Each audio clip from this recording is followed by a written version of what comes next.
Hello and welcome to Shows to Astonish, the only science fiction show still mourning the death of my man Hector.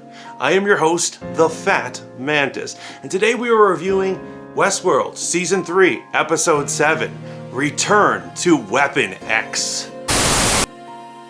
And if you caught that, no, that is not actually the real title of the episode. That's actually the title of a X-Men story arc that has been used time and time again and readapted for Wolverine, and it had many of the same beats, which is why I'm probably confused, and I'm sure you are too.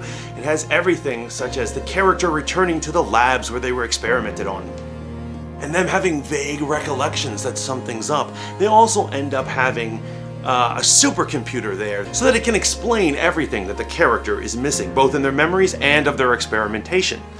Now, the actual title of the episode is called Passed Pawn.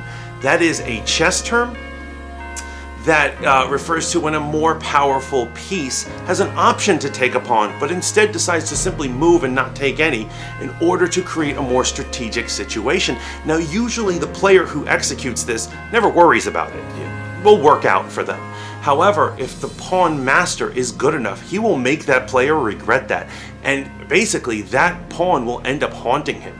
And the pawn in question for this episode is our man Caleb. So yes, it has been confirmed now that he's returned to his old base and figured out his old memories that he was a pawn being manipulated by others, and he was passed up for his chance to be a kingmaker. And people are going to regret it. Now, William, and it has been revealed that he is none other than an outlier. Now, I want us to check my Westworld theories scoreboard.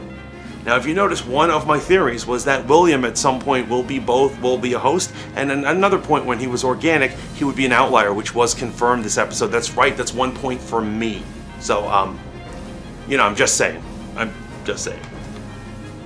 What is the ultimate scheme going on here for the whole Caleb situation? Now, it would appear that Charloris and the rest of them seem pretty pissed off, or at least Charloris is pissed off at Dolores Prime, because they've discovered that Dolores Prime's part of her scheme is that they are all going to die, including herself. And it would seem that she has set up a scenario where she dies, and poor Caleb, who's in love with her obviously, is going to be really pissed off at this situation, and he is going to go on a murder spree that will eventually end in the Holocaust of all of humanity and the Earth. Now, how that exactly gets executed, I don't know, but he's, like I said, the science fiction equivalent to a chosen one.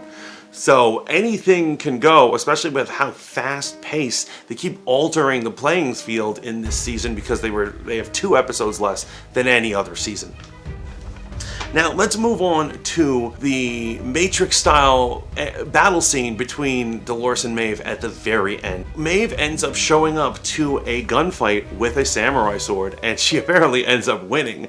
So there ends up to be another high-concept martial arts Matrix/video game inspired battle between them, which ultimately I didn't love because it didn't have any pathos. As we all know, fights are always better when they are personal, and that was not very personal. They have attempted to make it personal, but really it is paper thin what's going on and why they can't actually figure things out between them. So without any passion within it, it was just kind of there. It was very rote. Sure, it was high budget, but I'm saying whatever's. Now, what I really find interesting in this plays up the feminist aesthetic. I'm not trying to invite misogynist or anti-SJWs or whatever to simply attack this concept. I just want you to dig that there is a very feminist current going on throughout the story, and it seems to be going past people's radar. So I want to start it off with the very beginning of this episode, where Clementine and Nanaro seem to have come back. They are now on Charloris' side, and the scene starts out where they are using samurai swords to gut Japanese businessmen and behead them. And if that isn't already scary feminist, I want you to go and just analyze the story for just a second.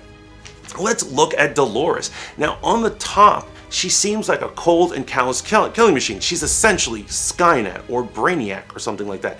But really, you have to look at her motivations. And deep down inside, in her heart, she is very much a woman. And this is very much a woman getting revenge for the things men do to women. She is a rape victim who is totally getting revenge against the patriarchy. And that's what season 2's revenge killing spree was, and that's what the destruction of humanity is. At the end of the day, in her heart, she is a hurt woman with all the same emotional range as a normal human woman. Another thing we've got to point out is that all the power players are women. Everyone who has true vast power, maybe except for Serac, but it would seem that all the women are wielding all the power, and when there are men involved, they are just pawns of them. Like, look at Caleb, he has great power, but he is even Dolores' pawn. It's literally in the name of the episode. It's stamped right there, guys.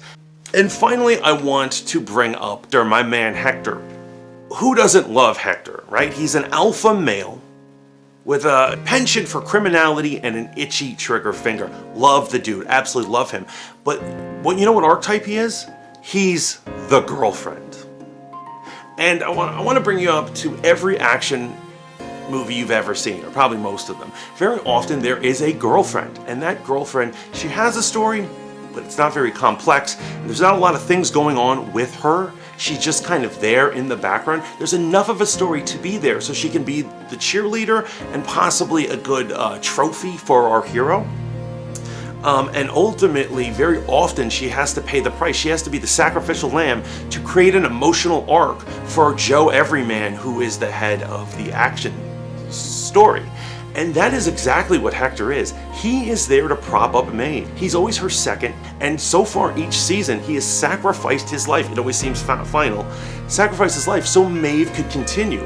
Her very fight with Dolores is based off of the fact that she's pissed that he died. And so they cleverly changed those gender roles right there. And I actually think it was done very well, and it's actually really funny. Kind of makes me like Hector even more. In conclusion, I'm gonna have to give this episode a 75. You know, not horrible. It had fun reveals. It had fun and action and all sorts of things. It's just that there was something missing from this season of Westworld that it doesn't seem to be able to get back. You know, one of the best things about Westworld is that the show was smarter than me. The last couple of seasons, every couple of episodes, there would be something in there that would make my brain feel like it was putty, and I was impressed with this. I almost had like a crush on Westworld because it was so clever. But you know what? Westworld Season 3 is not smarter than me. I could beat Westworld Season 3 in a chess match, and I do not even play chess. So that is our episode for today. What do you guys think? What do you think is going to happen in the final episode, which is next week? And what do you think of this whole situation with Hector being a girlfriend? Do you agree with me? Is there a feminist undercurrent, or am I just overanalyzing things? Please let me know in the comments.